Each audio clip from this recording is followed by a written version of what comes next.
Dimanche soir, alors que le salon s'apprête à fermer ses portes, un des derniers événements à avoir lieu était cette petite session de questions-réponses entre le public et les boss de Japex.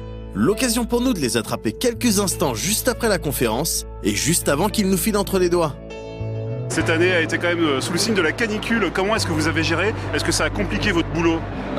Oui, parce que en termes de gestion des files d'attente, etc., c'était un cauchemar. On les a mis à l'abri du soleil, mais la chaleur humaine a pallié largement à l'ombre qu'on pouvait leur proposer.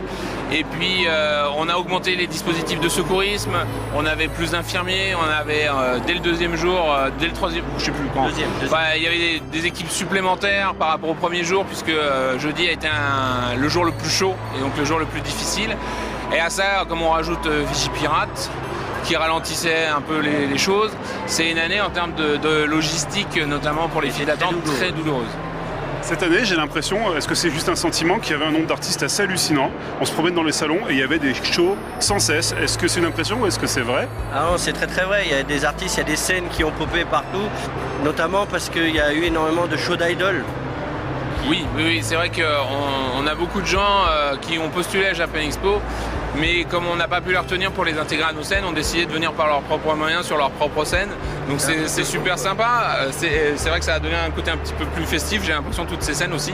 Donc c'était On a découvert qu'il y avait des designers de Megaman qui avaient pris leur propre stand pour pouvoir faire leur promo. Enfin, c'est un petit peu ce qui est en train de devenir la magie de Japan Expo, c'est qu'il va y avoir de plus en plus à chercher dans les stands pour trouver la perle, l'artiste qui nous aura pas forcément prévenu qu'il est là, hélas. Ouais, ça, mais qui sera là quand même et que ce sera la rencontre du siècle pour les fans qui l'auront trouvé, quoi.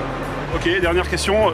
Quel est l'événement chacun dont vous êtes le plus fier cette année, celui dont vous êtes content?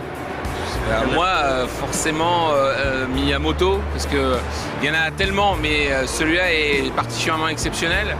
En plus, monsieur Miyamoto nous a fait le plaisir de nous demander de venir le présenter sur scène, etc. Donc c'était un moment d'émotion très forte. C'est l'émotion pour la vie. Ça peut pas être autre chose que Miyamoto pour cette année.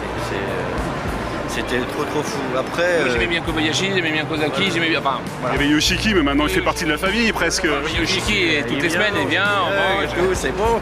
Non, après, il y a aussi sur l'espace Washoku qu'on a créé, où il y a un chef français qui a appris la cuisine au Japon, qui est venu expliquer comment couper. J'avais l'impression, on a réussi à avoir des spécialistes, des grands spécialistes, au même titre qu'on a des grands spécialistes dans les autres thèmes, alors que c'est tout nouveau. Ce qui prouve qu'on a touché des choses avec Japan Expo, où maintenant on est capable d'attirer tout de suite les bonnes personnes pour faire les bonnes choses, quoi.